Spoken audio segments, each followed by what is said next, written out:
prevent leakage of radiation exposure or leakage of radiation from all sides, inside which there is an oil bath, and this oil bath plays the role or contributes to heat loss from the X-ray tube by convection and then by radiation. Inside the oil bath is placed the tube envelope. In recent tubes, the tube envelope is made up of ceramic because it is more longer lasting, it is more durable, right? Inside the tube there is vacuum. In that vacuum, on one side there is a negatively charged electrode. This is called as cathode. The cathode is made up of tungsten, so it is a filament which is made up of tungsten. Right, on the other side is what is positively charged electrode, which is the anode, and the anode is made up of what? The anode is made up of a tungsten. So the anode is made up of tungsten and rhenium alloy. Tungsten and rhenium alloy. So these are the structural components of the X-ray tube that we need to know.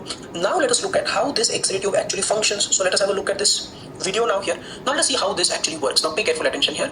When we switch on the X-ray tube, what happens when we switch on the X-ray tube is that an electric current is passed through the cathode filament. The cathode filament gets heated to very high temperatures. There is ionic emission. So thermal energy, there is ionization. What happens as a result of ionic emission? There is emission of electrons. So you can see in the animation, there's a cloud of electrons which is accumulating around the cathode. Negatively charged electrons are accelerated towards the anode. They move at very high velocities, very high kinetic energies. These electrons traveling at such high velocities and kinetic energies, when they go and hit the anode, inside it some phenomena takes place. What is the result of that? That is production of X-rays. So can you tell me, X-rays are produced when electron beam strikes what? X-rays are produced when electron beam strikes the anode. Can you see that in this animation? So that is what you need to know as far as production of X-rays is concerned. We have seen that in the form of an animation. Now let us go inside the anode and let us try and find out what happens inside the anode. Inside the anode, if you look at the mechanisms of X-ray production, remember there are two mechanisms of X-ray production. One is called continuous spectrum, the other is called characteristic spectrum. Remember, continuous spectrum is the most common mechanism of X-ray production. In continuous spectrum, why is it most common? Because about 70 to 80% of the production of X-rays, right, they are produced by continuous spectrum, right? This is also called as, in German, this is also called as German term, Bremsstrahlung. That is X-rays which are produced by acceleration and deceleration. We'll see the animation and then we know it is also called as white radiation or braking radiation. Why is it so? We'll see the animation. You'll understand this when we see the mechanism. Whereas on the other side, characteristic spectrum is relatively less common. It contributes to only 20 to 30% of the production of X-rays. But it is this characteristic spectrum which is used for X-ray production in the modality which is called as mammography. What is mammography? It is the screening modality of choice for detection of CA breast. So in which there is a molybdenum target anode which produces characteristic spectrum radiation. Now let us look at the animation. What happens in continuous spectrum? Now we know how are X-rays produced? When a high velocity electron beam strikes the anode, correct? So here is a high velocity electron. It enters into the anode and it comes and lies at a point very close to a nucleus of the atom. Now electron has a negative charge. Nucleus has a positive charge, so they will interact. So what will happen? The electron is pulled out from its straight path. It is deviated, deflected, decelerated. When it is decelerated, it loses some amount of its kinetic energy, isn't it? Because it is pulled out of its path. This amount of kinetic energy which is lost by this electron. So electron was moving in a straight line, it was pulled out. So this amount of kinetic energy which is lost is converted into and comes out of the X-ray tube as X-rays. This is called as continuous spectrum. So energy which is lost, see, energy can neither be created nor can it be destroyed, but it can be converted from one form to the other, isn't it? So what is happening here? The energy which has been lost, kinetic energy lost by the electron, is converted into the energy content of X-rays. That is how X-rays are produced in continuous spectrum. Now let us look at characteristic spectrum. An high velocity electron hits the anode. Where does it hit this particular atom in the anode? It hits an inner shell electron. So the inner shell electron is thrown out, right? The atom becomes an unstable atom. The atom wants to become stable. So what will happen? An outer shell electron jumps to the inner shell. So because of this electron void in the innermost shell, the atom has become lost. See, energy can neither be. Electron was moving in a straight line, it was pulled out. So this amount of kinetic energy which is lost is converted into and comes out. Electron has a negative charge. X-rays produced when a high velocity electron beam strikes the anode, correct? So here is a high velocity electron. It enters into the anode and it comes and lies at a point very close to a nucleus of the atom. Now electron has a negative charge. Nucleus has a positive charge, so they will interact. So what will happen? The electron is pulled out from its straight path. It is deviated, deflected, decelerated. When it is decelerated, it loses some amount of its kinetic energy, isn't it? Because it is pulled out of its path. This amount of kinetic energy which is lost by this electron. So electron was moving in a straight line, it was pulled out. So this amount of kinetic energy which is lost is converted into and comes out of the X-ray tube as X-rays. This is called as continuous spectrum. So energy which is lost, see, energy can neither be created nor can it be destroyed, but it can be converted from one form to the other, isn't it? So what is happening here? The energy which has been lost, kinetic energy lost by the electron, is converted into the energy content of X-rays. That is how X-rays are produced in continuous spectrum. Now let us look at characteristic spectrum. An high velocity electron hits the anode. Where does it hit this particular atom in the anode? It hits an inner shell electron. So the inner shell electron is thrown out, right? the atom becomes an unstable atom. The atom wants to become stable. So what will happen? An outer shell electron jumps to the inner shell. So because of this electron void in the innermost shell, the atom has become unstable. So how will it become stable? There is an electron void in the innermost shell. Outer shell electron will jump to the inner shell. Further outer shell electron will jump to the further inner shell until a free electron will fill that electron void. Atom will become stable again. But what has to happen? Whenever an outer shell electron jumps to the inner shell, it always has to lose some amount of its energy. And this amount of energy lost by this jumping electron is converted into and comes out as X-rays. So this is how X-rays are produced in characteristic spectrum. So where we have studied by using animations, continuous versus characteristic spectrum. Yes. Now let us see. We know what is the X-ray tube structure. Functioning. X-rays are produced when electron beam strikes the anode. What happens inside the anode? Continuous spectrum. Decelerated, deflected, loses energy. Continuous spectrum of X-rays. Right? Hits an inner shell electron, thrown out, outer shell electron jumps to inner shell, loses energy, comes out as X-rays. Characteristic spectrum. Now what happens when these X-ray beams or X-rays enter inside the patient's body? When they enter inside the patient's body, the way they interact with the patient's body is called interactions of X-rays with matter. So remember always, where do these interactions occur? They occur inside the patient's body. Now there are various interactions which are known, out of which we need not study and remember coherent scattering, photo disintegration, pair production. Why? Because these are not seen or they do not occur in routine diagnostic practice. Because for them to happen, a very high X-ray beam energy is required. Such high energy X-rays are not used in routine practice, so they are not seen. What is definitely seen is Compton effect, which is the most common interaction of X-rays with matter, right? And photoelectric effect, which is the second most common one to occur. So let us study them one by one. Let us start by discussing about Compton.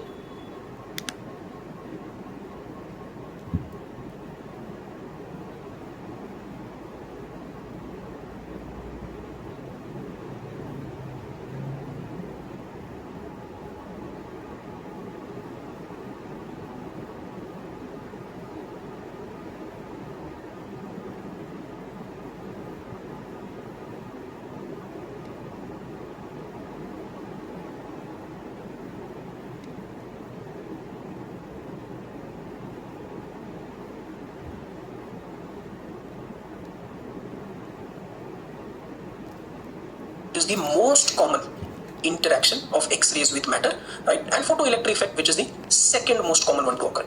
So let us study them one by one. Let us start by discussing about Compton effect. Compton effect is what? Where does it happen? It happens inside the patient's body. It is an interaction of X-rays with matter. We just saw that, right?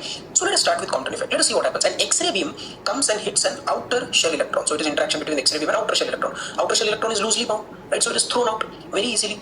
This effect we have seen is the most common interaction. It is also called as mid-energy phenomenon. That is because it is seen more when X-ray beams of mid-energy are used. Now, can you see the X-ray beam is coming in a straight line, and after the collision, it is getting deviated or deflected from its straight path, isn't it? Because it is getting deviated or deflected, right? What is going to happen? This deflection of the X-ray beam is going to give rise to scatter radiation.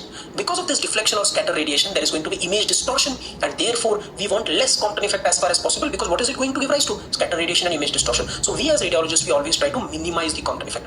What is photoelectric effect? It is interaction of an X-ray beam with inner shell electron. It is relatively less common. Can you see the X-ray beam is coming and hitting the inner shell electron? So it is an interaction with an X-ray beam with an inner shell electron, less common. It is called low energy phenomenon because it is more commonly seen when a low energy X-ray beam is used. Compton effect was outer shell electron, photoelectric effect is inner shell electron. Because the inner shell electron is tightly bound, can you see the X-ray photon will come and hit it? The entire energy of the X-ray photon is lost given to that electron. Electron is thrown out. So is there any deviation of X-ray beam? No. Is there any scatter radiation which happens? No. See, in Compton effect there was scatter radiation, image distortion. Right here there is no scatter radiation, hence the image quality is actually improved. So we wanted to minimize the Compton effect because of scatter radiation and image distortion. But here, because there is no scatter radiation, image quality is being improved. We as radiologists, we always try to maximize the photoelectric effect. So Compton effect is an interaction with outer shell electron, photoelectric effect is an interaction with inner shell electron. This is how we can try and distinguish between them. We've used the animations to do that. Yes, now let us look at certain specific exposure factors. Now we need to know about two important exposure factors. Tube potential, which is expressed as kilovoltage peak, or KVP is the symbol which is used. See, in Compton effect there was scatter radiation. The X-ray beam is going to give. Now, can you see the X-ray beam is coming in a straight line, and after the collision, it is getting deviated or deflected from its straight path, isn't it? Because it is getting deviated or deflected, right? What is going to happen? This deflection of the X-ray beam is going to give rise to scatter radiation. Because of this deflection or scatter radiation, there is going to be image distortion, and therefore we want less Compton effect as far as possible. Because what is it going to give rise to? Scatter radiation and image distortion. So we as radiologists, we always try to minimize the Compton effect. What is photoelectric effect? It is interaction of an X-ray beam with inner shell electron. It is relatively less common. Can you see the X-ray beam is coming and hitting the inner shell electron? So it is an interaction with an X-ray beam with an inner shell electron, less common. It is called low energy phenomenon because it is more commonly seen when a low energy X-ray beam is used.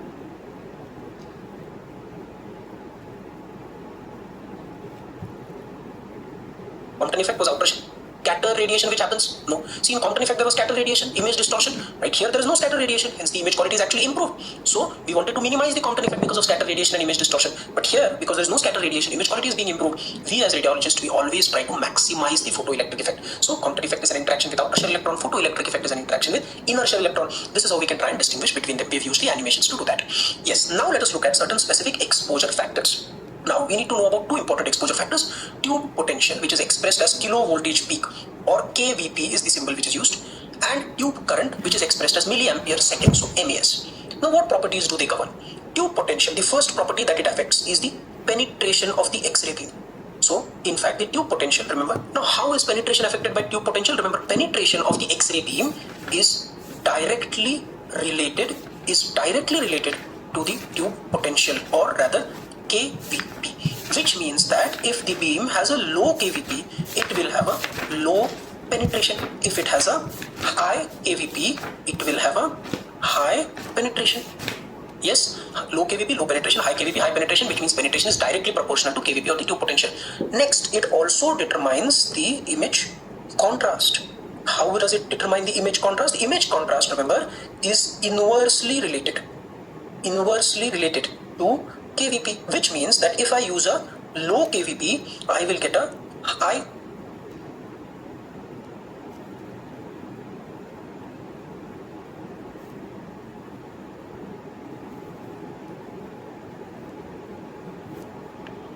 and there is a table on which the patient is lying, and this table is then going to slide into the bore of that gantry, and that is how the scan is going to be done. Because there's a lot of radiation exposure which is going to be coming out from this CT equipment, it should not leak out of this particular CT equipment room, and therefore this CT equipment room is lined by lead along all its walls. So this is what we need to know about the lead lining. This lead lining around the CT scan room should be at least 1/16th of an inch thickness of lead, or if you use concrete there, concrete bricks are used, it is usually 4 to 6 inches of concrete.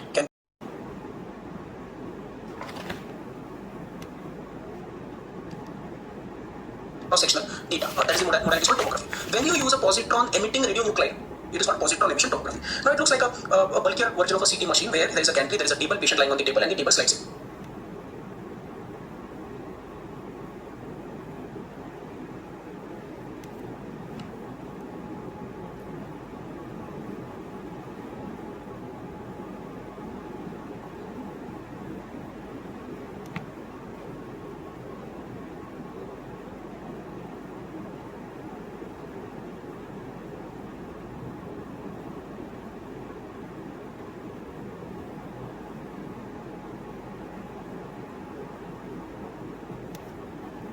What is the most important indication for using PET scan? The most important indication for using PET scan, remember, is cancer imaging.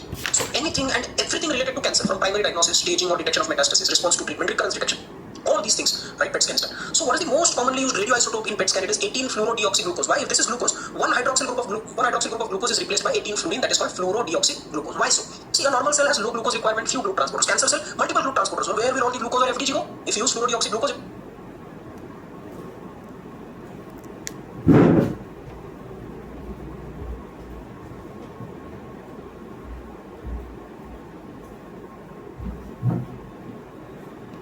will go into the cancer cell, isn't it? Cancer cell has to divide. It has a high glucose requirement, therefore, right? Now, when this glucose or FDG goes into the cancer cell, not just the uptake, but exokinase glycolysis, right? 6p glucose is produced, 6p FDG is produced. So that is how the 6p FDG becomes trapped within the cancer cell. So cancer cell is taking up a lot of glucose, so it will take up FDG. It is phosphorylating it, glycolysis, everything is upregulated. That is how FDG becomes trapped in the cancer cell.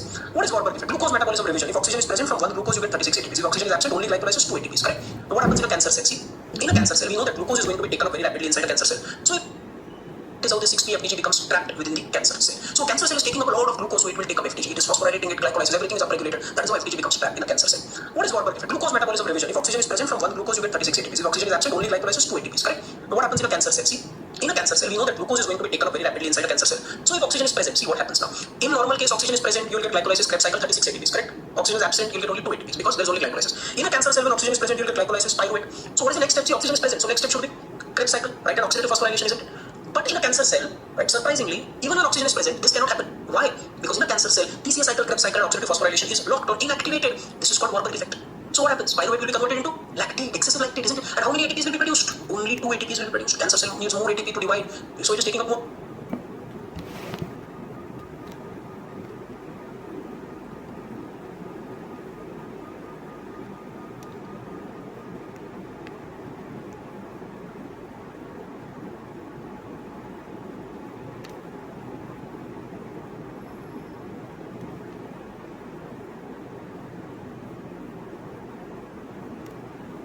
glucose, but it is ending up producing only 2 ATPs. This is called aerobic glycolysis. Because here oxygen is present, still glycolysis is the predominant mode, right? This is called Warburg effect. This is an inefficient mechanism because we need more glucose. The cancer cell wants more ATP. Here only less ATP is being produced. But why is it so? Why is there Warburg effect? Is because a cancer cell also has to divide, and if it has to divide rapidly, it needs certain cell structural elements like the cell membrane, the Golgi bodies, the mitochondria, the cytoskeleton. Where do all these cell components come from? They come from this excessive pyruvate and lactate, which are shunted for cell division process intermediates, and that is how the cell is able to generate all these structural elements. That is Warburg effect. What is annihilation reaction? See, we know that 18-FDG is going to produce positron. When this positron in the cell collides with the tissue electron, positron is emitted, positron emission tomography. But when this positron, it meets with the tissue electron, see what happens. A positron and an electron, when they meet with each other, they are like two twin brothers meeting after a long time. They collide in such a way that both of them are destroyed. Matter is destroyed, annihilated, mass destruction, and matter is converted into energy. Energy in the form of what? Energy in the form of gamma energy photons. So when annihilation happens, both positron and electron matter is destroyed. This matter is going to be converted into energy in the form of 2 gamma energy photons, right? 511 kiloelectron volts, which are emitted in exactly 180 degree opposite directions. This is called as annihilation. Positron is emitted, it meets with the tissue electron, both of them collide, annihilated, destroyed, converted into energy gamma ray photons. So this energy in the form of gamma ray photons emitted into 180 degree opposite directions will be detected by crystals. So we need to know what is called as coincidence imaging. Now see, if at a particular site there is annihilation reaction which is happening, positron and electron is getting destroyed, 2 gamma ray energy photons will be emitted. One will be detected by this crystal on the top, one will be detected by this crystal at the bottom. If the signal is originated from a single point, then the signal received by these two crystals will coincide perfectly with one another. If it coincides perfectly, this is called as true signal, which is captured. If it does not coincide, it is discarded. This is called as coincidence imaging. So what have we studied about PET scan? It is used for cancer imaging. A positron emitting radionuclide is used. What is that? It is 18-fluorodeoxyglucose. Why? Because a cancer cell will take up more glucose. So right from glucose uptake to glycolysis, hexokinase, everything is upregulated. So 18-FDG becomes 6-phosphate FDG, right? 6-PFDG. It is trapped in the cell, correct? Now then, however, there is Warburg effect. The Krebs cycle, TCA cycle is inactivated. Less ATP is produced. Right? Pyruvate and lactate is shunted off to prepare the cell division process intermediate structures, right? That's how it can divide. Inefficient mechanism, aerobic glycolysis. That's the result of Warburg effect. Then we study what's annihilation reaction. Positron is emitted. Does it reach the crystal in the machine? No. Before that, it hits with the electron. Both are destroyed. Gamma ray photons are emitted, which are detected because 2 gamma ray photons are emitted 180 degree opposite to each other. They are detected by crystals. This signal should perfectly coincide. This is called coincidence imaging. And another question which was asked on PET scan was, identify this image. What modality is this? Now if you see, this is a PET CT. PET CT is a fusion or hybrid imaging technique. Why? If you see here, this is just a CT scan image. It is giving you structural information or anatomic information. Superimposed on that CT scan image, can you see there is a color map? So all PET scan images, remember, they are always color maps. Superimposed over a structural imaging modality like a CT, sometimes even a PET scan. So this is, there is an underlying CT image over which you see a color map of PET. Why? Because it is giving you functional or metabolic information. So a fusion of CT, which is a structural or an anatomic modality, with a PET scan, which is a functional or metabolic imaging modality, together becomes PET CT. Almost twice or thrice in your recent exams, a question like the image was like this was given, and they said identify this image. This is a fusion imaging technique, so it is a PET CT. Okay. Now one more question was asked in one of your INISET exams about PET scan, and that was related to false negative and false positive on a PET scan. So let's try to understand what this is first. Here, what is false negative on the PET scan? That is, malignancy is present in the body. There is a cancer which is present, but still the PET scan is negative. This is what is false negative. What will be false positive? There is no malignancy, but still the PET scan.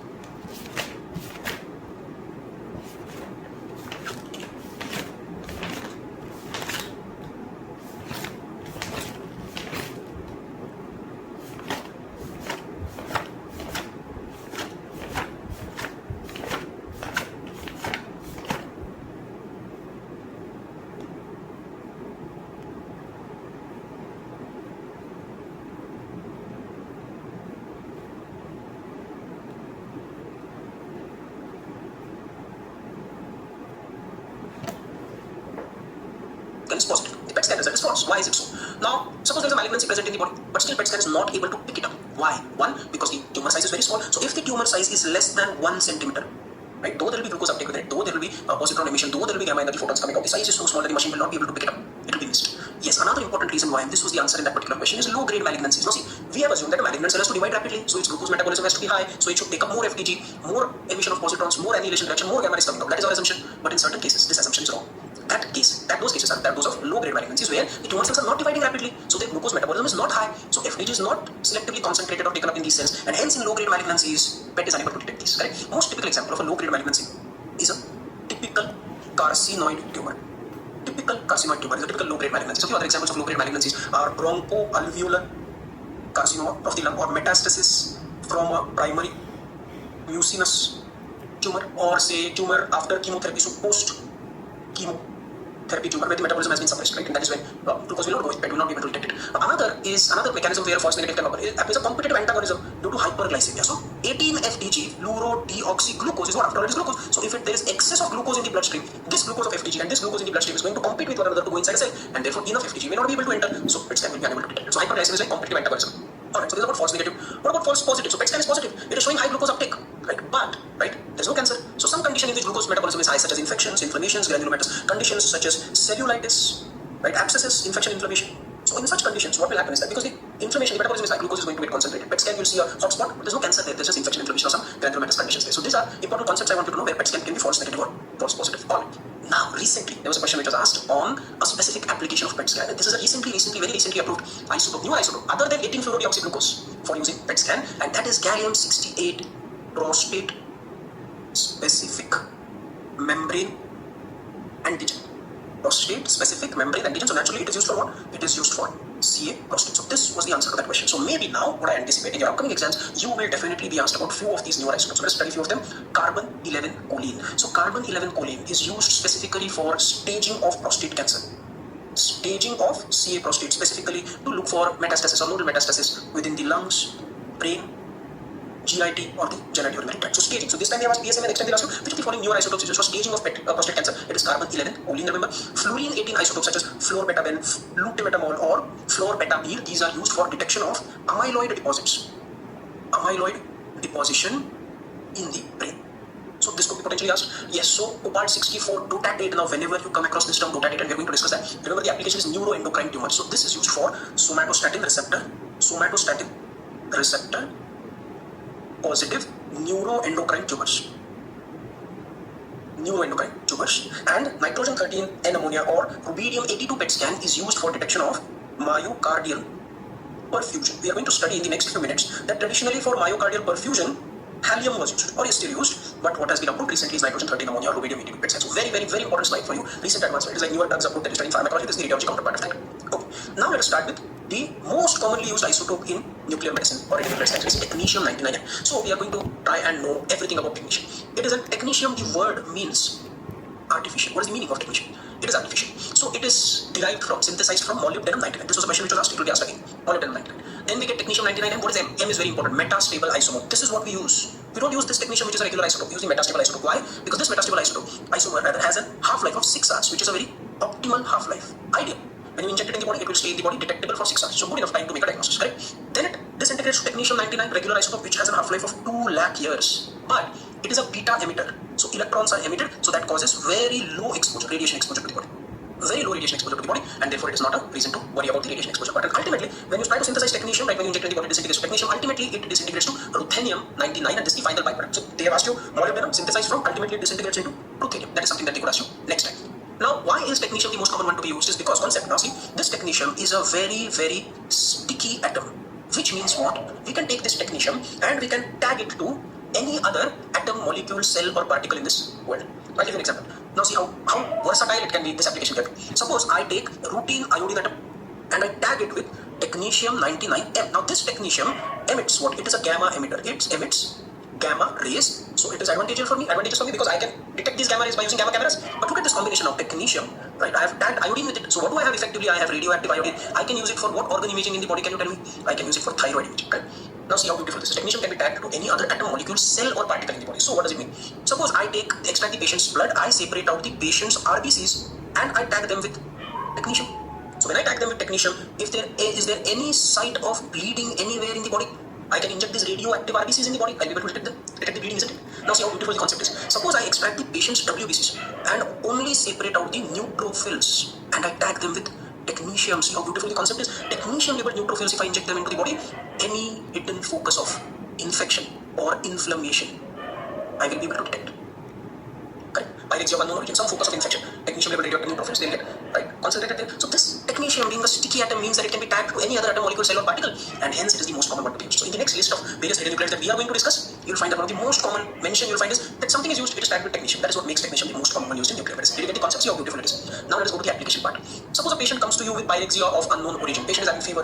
You run blood tests, clinical examination, normal. Imaging, you do a chest X-ray, USG abdomen, CT thorax, MRI of the brain. Everything is normal. Still patient is getting fever, which means that there is a hidden focus of infection, inflammation somewhere in the body. So in the olden days, what they used to do was a gallium scan. Why gallium? Look at the concept. Gallium is a component of markers of inflammation. See, this list is available in your notes. It is difficult to remember. It is volatile. What we are doing here is, the way we crack this topic is, wherever possible, we try to understand why a particular radioisotope is used for a particular indication. Once we get that, right, we'll be able to remember this very easily. And that's what we are trying to do here. Why is gallium used for infection inflammation? Is because it is a component of markers of inflammation. Wherever there is inflammation, there will be increased production of markers of inflammation. Gallium is a component of it. It will go there, emit radiation hotspot. It will be better seen, correct? But the problem with gallium is that it has low specificity. It is not specific for infection inflammation because it will give a positive result even in conditions such as sarcoidosis. If you remember, we are going to study today and we've studied before that in sarcoidosis, gallium scan is taken up into those enlarged lymph nodes and that gives rise to the what sign? Panda sign, face of panda sign, right? And lambda sign. So gamma or gallium scan, right, shows panda sign, lambda sign, suggests what sarcoidosis. Is sarcoidosis an infection? No. It can show a positive result even in lymphoma. So problem of gallium scan is what? Low specificity for infection inflammation. Hence, what is most commonly used nowadays is leukocyte tagging, technetium labeled WBCs, neutrophils. We have discussed that advantages. They are more specific. Yes. Now let us come to renal imaging. Now in renal imaging, if they ask you to assess the renal structure or the renal anatomy, say there is an ectopic kidney, kidney is not there in the renal fossa. Where is it? It is in the pelvis. It is in the mediastinum, ectopically located, cross to the other side. You want anatomy or structural information, right? So this is obtained by using technetium labeled DMSA, dimercaptosuccinic acid. Just remember it this way. S and A stands for structure and anatomy. So anything related to the structure and anatomy of the kidney, such as an ectopic kidney, scarring of the kidney, pelvic kidney, hypoplastic kidney, agenesis, absent kidney, you don't want function, structure and anatomy, DMSA. Because it gets concentrated into the renal cortex, it shows us the anatomy and position, location of the kidney. But now if you want to assess the renal function, now renal excretory function, physiology, comprises of two important components. One is glomerular filtration and second is what? Tubular secretion. Correct? So if I want to measure the glomerular filtration, I must use a radioisotope, which is an agent which is exclusively excreted by the kidneys by glomerular filtration. There should be no tubular secretion happening for that. Okay. So therefore, that component which is used is technetium labeled DTPA. Why? Because it is excreted only and only by glomerular filtration, not tubular secretion. But if I want a total renal clearance, then I need to use a component which is excreted by glomerular filtration as well as tubular secretion. So that is technetium labeled MAG3 or mercaptoacetyl triglyceride. Okay. Now renal artery stenosis, renovascular hypertension, unique agent is used. It is captopril DTPA scan. See, DTPA scan is used to measure GFR. Now, in renal artery stenosis patients, if you give captopril, can you tell me what is captopril? It is ACE inhibitor. Correct. Most important contraindication of ACE inhibitor is what?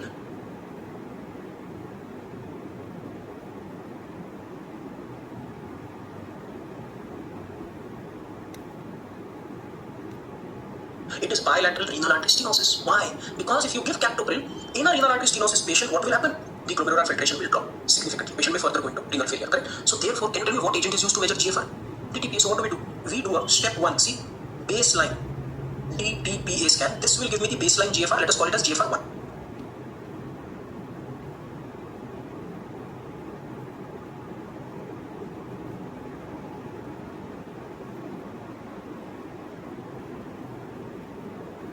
Then I give the patient a very small dose of captopril. Now, if this is a patient of renal artery stenosis, and if I give the patient captopril, can you tell me what will happen? What will happen? The GFR will drop. So if the GFR will drop, now if I do a repeat DTPA scan and I measure the new GFR, this is GFR 2. After giving captopril, if the GFR has dropped, that is, if I find that GFR 2 is less than GFR 1, it means that after giving captopril, the GFR has dropped. This is a feature of what condition? This is a feature of renal artery stenosis or renovascular hypertension. We'll discuss this condition in more detail when we go to the renal imaging part as well. Okay, so this is the renal isotopes which are used for diagnosis. Now let us come to heart. Do you remember we just discussed that 13N ammonia and rubidium PET scan, newer isotopes, do you remember, is used for cardiac perfusion imaging we just discussed. There I told you, traditionally what has been used is thallium because thallium behaves exactly like potassium. Can you tell me where does potassium go? Extracellular or intracellular component? Intracellular, correct? So which means that if a normal myocardium has normal perfusion, perfusion means what? Capillary level blood flow. Perfusion means capillary level blood flow, tissue level blood flow. Alright, so a normal myocardium will have normal perfusion. So will thallium go there? Yes. Will it emit radiation? Yes. This is called as hot spot. Radiation is coming out. But an area of myocardial infarct, will it have normal perfusion? No, it will have no perfusion. Isn't it? So will thallium go there? No. Will it be taken up into the cell? No. Will it emit radiation? No. So an infarct will appear as cold spot on a thallium scan. But I would prefer that an infarct appears as a hot spot. It will be easier to detect, isn't it? So rest everything appears cold, only infarct appears as hot spot. Easier to detect. So that is called infarct imaging or infarct scintigraphy, which is done by using technetium stannous pyrophosphate, in which infarct appears as a hot spot. It is easier to detect. Alright, so this is about cardiac imaging. Now, a few more things about cardiac imaging I wanted to know. What is called radionuclide ventriculography or MUGA scan. MUGA stands for multiple gated acquisition scan. MUGA scan, multiple gated acquisition scan. So it is assessment of cardiac function. Now, it is done using technetium labeled RBCs. So ventricle is a hollow chamber, say left ventricle. It is filled up with blood, that is iron.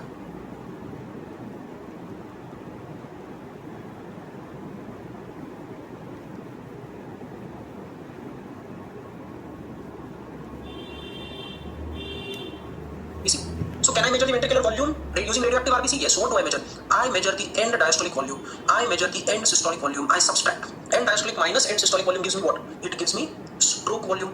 Right? if I measure it, if I multiply it with heart rate, stroke volume into heart rate is what? Yes, very good. It is cardiac output. So can I measure the function of the heart using radionuclide scans? Yes. What is that technique called? As it is called radionuclear ventriculography or MOVA scan. Got it? So left ventricular ejection fraction, peak filling rate, time to peak filling rate, cardiac output, right? Stroke volume, everything can be measured using this technique. Very, very, very important. We have discussed PET scan, isn't it? 18 FDG glucose metabolism. There's another interesting application of 18 FDG PET, and that is to assess myocardial viability. Viability means what? The myocardial cells, are they alive or are they dead? How is this determined? Now see, careful. This is biochemistry concept. Now a normal myocardium, does it use glucose as its energy substrate? The answer is no. It uses what? It uses fatty acids. Look at this beautiful concept now. Once you understand it, you'll never forget it. So normal myocardium uses fatty acids, right? So if I do a 18 FDG PET scan, I am injecting glucose. Will the heart take up glucose? Is it using glucose? No. So I will see no uptake in the heart. But see how the beautiful concept is. When the myocardial cells become ischemic, the energy substrate changes from fatty acids to glucose. And now if I do FDGs, what glucose? Will it be taken up into the ischemic cells? Yes, because their energy substrate is glucose. I will see an uptake in the heart. I am seeing an uptake in the heart, which means that the cells are ischemic, they are alive, they are not dead or infarcted, and hence they are viable, and that is how I am getting the myocardial viability. Did you get this? So this is a beautiful concept about how 18 FDG PET scan can be used for assessment of myocardial viability. Alright? Yes, now we come to lung imaging, where I want you to know some concepts about ventilation perfusion scan. This is an older technique, not very commonly used now. But for your exams, there are terms which are called as mismatch defect or triple match finding on ventilation perfusion scan. I want you to know. See, it is a scan which assesses the ventilation and perfusion, capillary blood flow of the lung, and compares it with each other in an involved lung area. So normally ventilation is 1, suppose for example. So it is assessed using technetium labeled aerosol. Ventilation means air. Radioactive air is the patient is asked to inhale, whether it reaches the alveoli or not, it is assessed. Suppose normally it is 1, right? Perfusion, capillary level blood flow is assessed using a plasma protein. What is the most abundant plasma protein? Albumin. Technetium labeled macroaggregated albumin. So perfusion is also normal, it is also 1. So both of them are equal, right? So the ratio, ventilation perfusion ratio, if you see, it is 1. Ventilation is equal to perfusion normally. Now what happens in pulmonary embolism? There is a blood clot in the pulmonary artery. This blocks the blood supply to the affected area of the lung. Is ventilation affected right now? No. So ventilation is 1, right? But is perfusion affected? Blood flow affected? Yes, because there is a blood clot in the pulmonary artery. So blood flow is cut off. So blood flow is less than 1, reduced, or it may be 0. So is there a match between ventilation and perfusion? No. In fact, this is a mismatch. So this is called mismatched defect on ventilation and perfusion scan suggestive of pulmonary embolism. You get that? Because there is a mismatch between ventilation and perfusion. Got it? Now what will happen? Suppose that part of the lung, blood supply is cut off, it will undergo infarction over time. Maximum ionization. Right? So therefore, because ionization is a mechanism of how radiation-induced tissue damage happens, because alpha causes maximum ionization, alpha also has the maximum damaging power. So what alpha does when it goes into the tissue? It deposits all its energy, maximum ionization, maximum damage. All its energy is quickly over, and so it cannot penetrate into the tissues deeper, isn't it? And therefore, alpha has the minimum penetrating power. Got it? So alpha is the maximum ionizing power, therefore it has maximum damaging power, therefore its energy is over, it cannot penetrate, it has the minimum penetrating power. Now, this order is important, alpha, beta, X, ray, gamma, because it is in this order that the ionizing power or damaging power is going to decrease, but the penetrating power is going to increase. So on the other side of the spectrum, you have gamma. What are the properties of gamma rays? Gamma has the minimum ionizing power or minimum damaging power, but it has the maximum penetrating power. This is what you need to know. Alright, now what is this Bragg's peak? Now Bragg's peak is a specific phenomenon which is seen with heavy and charged particles. So it is seen with 2 components. One is alpha particles and secondly it is seen with protons. So Bragg's peak is seen with alpha particles and protons, heavy and charged particles. Let us look at certain specific radionuclides which are pure beta emitters or pure gamma emitters. Let us start with pure alpha emitters. Radon-223. So radium-223. Radium-223 is used for treatment of painful bone metastasis. So radium-223 is used for treatment of painful bone metastasis. So radon is an air pollutant. So when it is inhaled as a part of indoor air pollution, it can give rise to predisposition to lung cancers. Now if you look at pure beta emitters, I want you to know phosphorus-32, which is used for polycythemia rubra vera. Strontium-89, which is used for again bone metastasis treatment, and yttrium is used for treatment of hepatocellular cancer, where it is used in transarterial chemoembolization. Transarterial chemoembolization of HCC. Yttrium-90 is injected, so it ablates the tumor.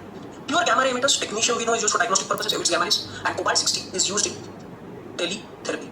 What is teletherapy? We are going to come to that, right? So Bragg's peak we have already seen is seen in heavy and charged particles such as alpha particles. So alpha particles and protons. Okay? So this is all you need to know about the basic components which are used.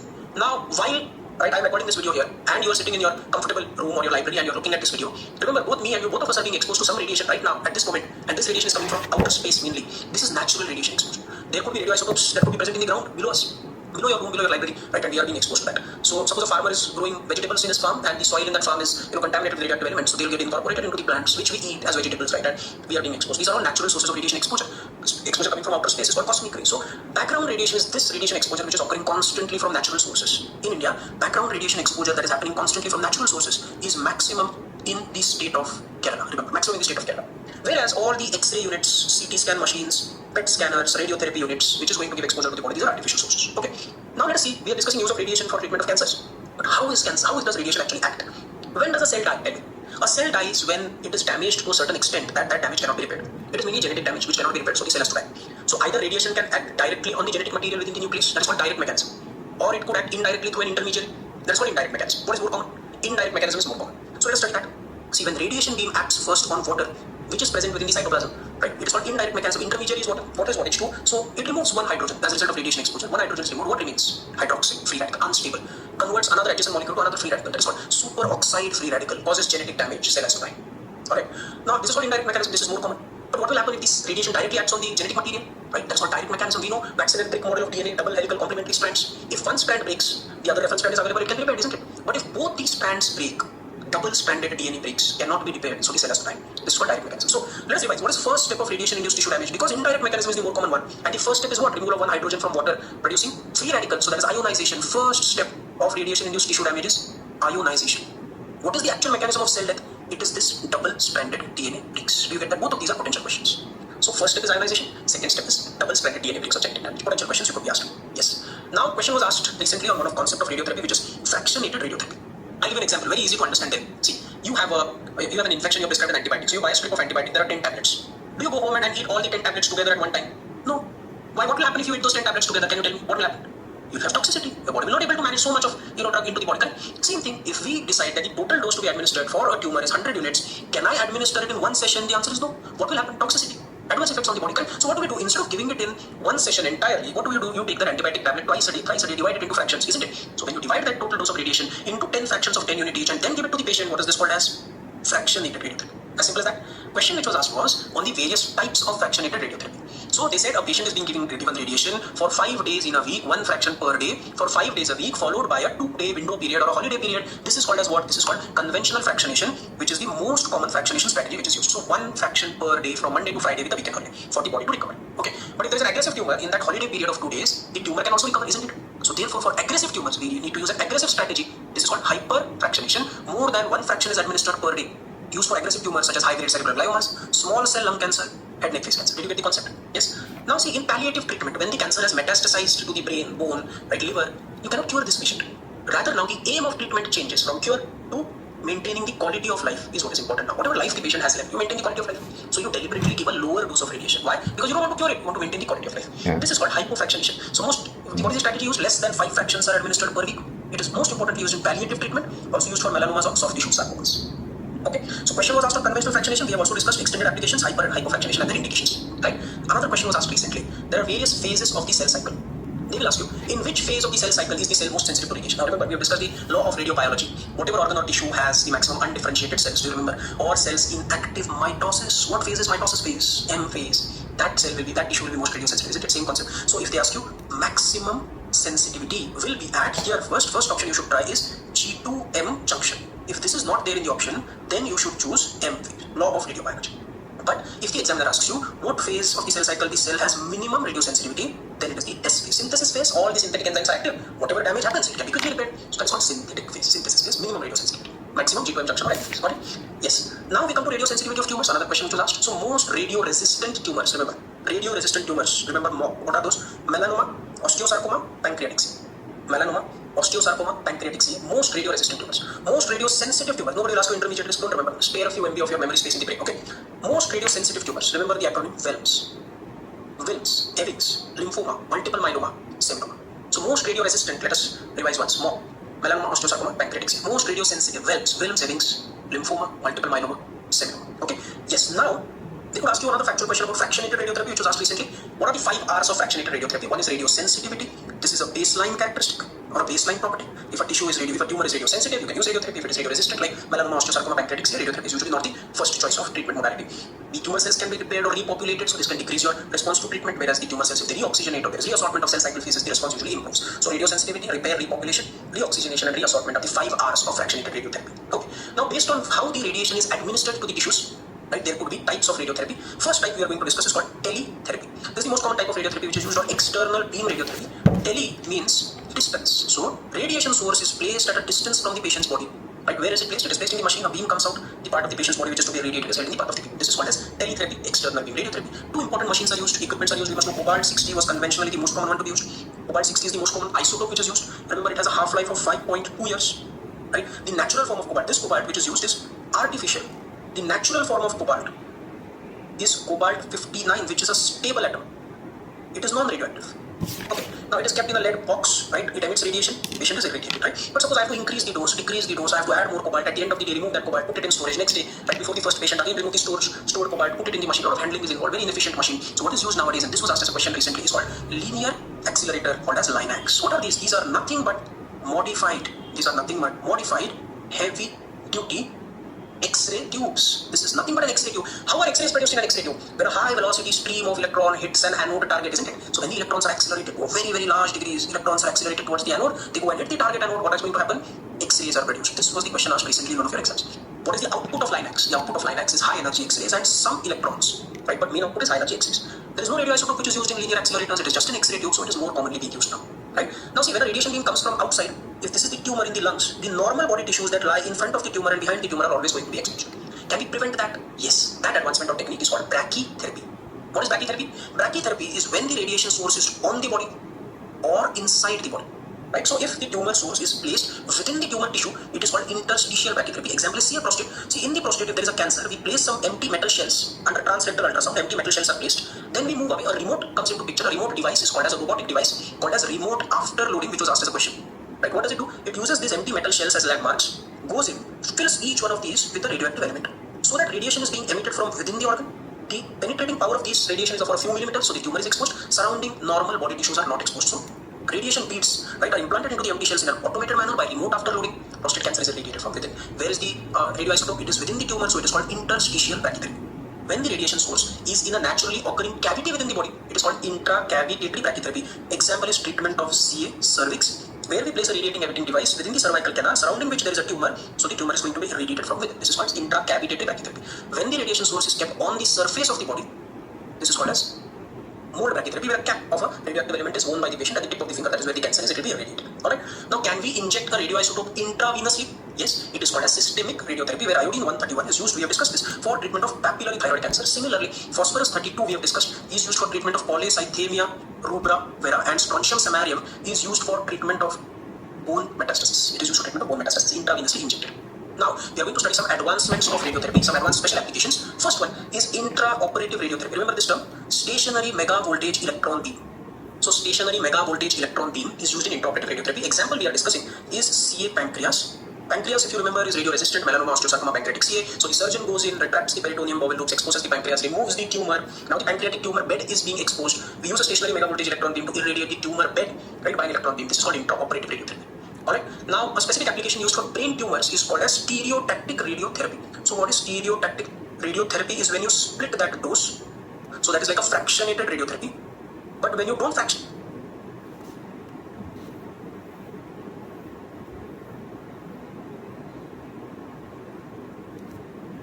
hi friends. So now that